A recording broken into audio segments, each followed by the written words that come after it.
Mob lynching করে যাকে পিটিয়ে মারা হয়েছে ইন্দ্রজিৎ মন্ডল, উনিও ইনোসেন্ট।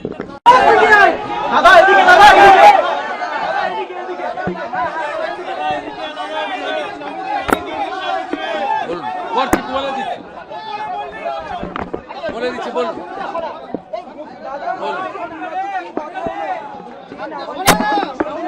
আপনারা ওদের কাছ থেকেই জেনে নেবেন। আমরা শুধু বারুইপুরের ইনসিডেন্ট নয়, কোথাও এই ধরনের ঘটনা এই রাজ্যে যাতে না ঘটে তার ব্যবস্থা প্রথম দিন থেকেই নিচ্ছি। আজকে এখান থেকে রাজ্যের সমস্ত থানার ওসিআইসি সিপিএসপিদের সঙ্গেও আমাদের কথা হয়েছে। আমি শুধু একটা কথাই বলবো যে সরকার এবং পুলিশ এক্ষেত্রে যা করার করছে, এবং আমার সঙ্গে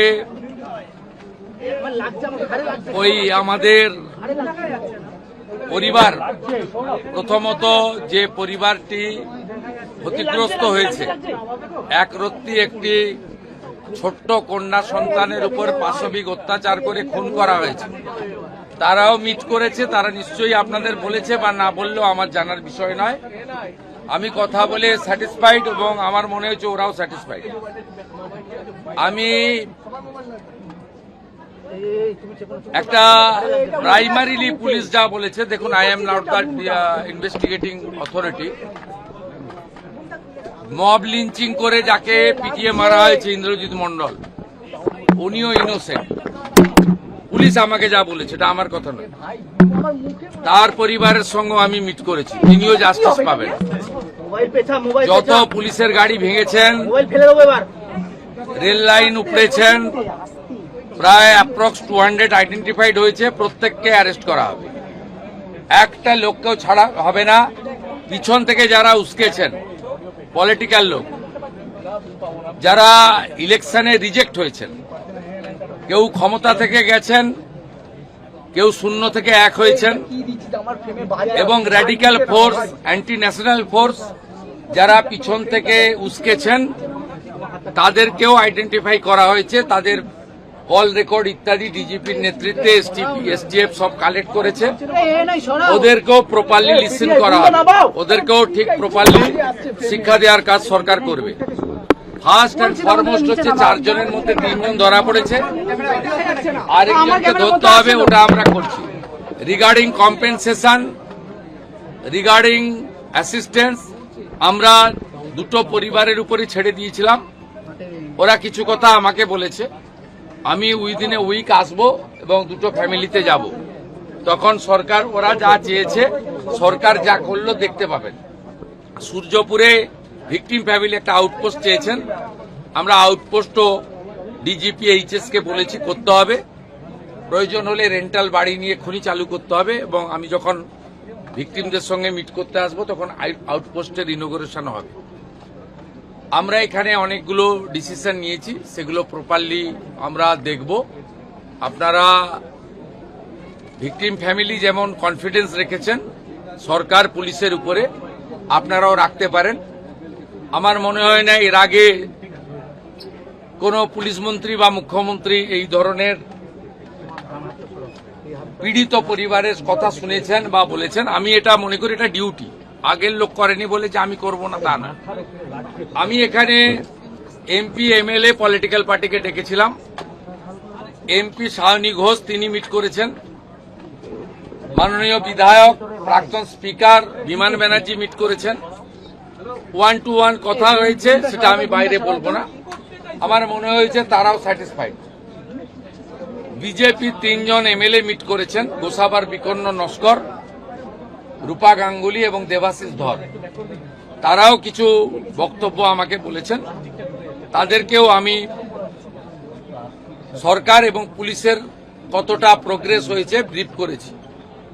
আমার বিশ্বাস, এবং এখান থেকে আমি ভার্চুয়ালি গোটা রাজ্যের সমস্ত থানার সঙ্গে যুক্ত হয়েছি, আমি তাদের পরিষ্কার বলেছি যে ঘটনা রোধ করতে হবে এবং প্রপার আপনার যে প্রসিডিওর আছে ভারতীয় ন্যায় সংহিতা, সুপ্রিম কোর্টের একাধিক গাইডলাইন, জাতীয় মহিলা কমিশন, জাতীয় মহিলা শিশু রক্ষা কমিশন, পস্কো অ্যাক্টসের আয়তায় যে গাইডলাইনগুলো আছে, হিউম্যান রাইটস কমিশনের যে গাইডলাইনগুলো আছে, রাজ্য সরকারের যে বর্তমান সরকারের যে মনোভাব, বারে বারে মুখ্যমন্ত্রী যে কথাগুলো বলছেন, তার মন্ত্রীরা বলছেন, ডিজিপি যে নির্দেশ দিচ্ছেন, এগুলো আপনাকে ফলো করতে হবে। আমরা পুরো বিষয়টা দেখেছি। এখানে মিসিং ডায়েরি হয়েছে আগের দিন রাত্রিবেলা 11:50 PM তারপরে ক্রমান্বয়ে যে ঘটনাগুলো হয়েছে মিনিট টু মিনিট আমি প্রাইমারি অ্যানালাইসিস করেছি। সূর্যপুর থানার ক্যাম্প ইনচার্জ দিদেন IC Baruipur, SDPO Baruipur, additional SP Baruipur, in presence of the DGP and SP ADG IG, আমরা আমাদের পার্টেও পুরো অ্যানালাইসিস করেছি। আমি ডিজিপিকে 72 ঘন্টা টাইম দিয়েছি।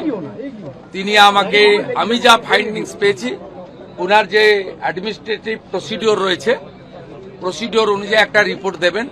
রিপোর্ট দেওয়ার পরে অ্যাডমিনিস্ট্রেটিভ পার্টে আমাদের যে অ্যাকশন নেওয়ার, আমাদের কোনো লোকের যদি কোনো ওই টাইমের মধ্যে কোনো শিথিলতা থাকে 1%ও, সেক্ষেত্রেও খুব স্ট্রং অ্যাকশন নেওয়া হবে।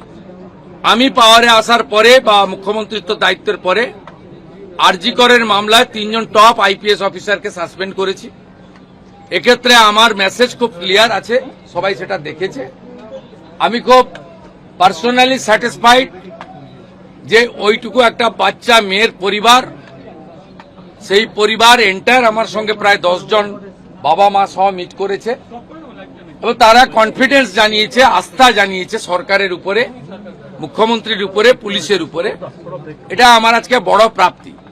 আর মব লিঞ্চিং করে যে নিরীহ লোকটাকে, ছেলেটাকে মেরে দিয়েছে, আনমেরিড একটি ইয়াং বয়, সেখানে যারা হত্যাকারী তাদেরকেও প্রপারলি মার্ডার কেসে যুক্ত করা হবে এবং পুলিশকে ডাইরেক্ট ইনস্ট্রাকশন আছে যে যারা যারা হুলিগানিজম করেছে পুরো দিন ধরে তাদের এগেনস্টে অ্যাকশন হবে। আমি এখান থেকে বাইপাসের একটি প্রাইভেট হসপিটালে যাচ্ছি। 3 জন পুলিশ কর্মী ইনজোর্ড হয়ে ওখানে অ্যাডমিশন আছে, তাদের সঙ্গে আমি মিট করব। প্রায় 200-র বেশি আইডেন্টিফাইড লোক, তাদেরকে আমি পরিষ্কার বলে গেলাম যারা উস্কানি দিয়েছে কারোর ইন্ধনে, পলিটিক্যাল বায়াসনেস নিয়ে, মিডিয়াতে পাবলিসিটির লোভে, সোশ্যাল মিডিয়ায় চিপ ভিউয়ার্স বাড়ানোর জন্য, ওদেরও কিন্তু ছাড়া হবে না, তারাও ভুগবে, এটুকু আমি বলে দিই।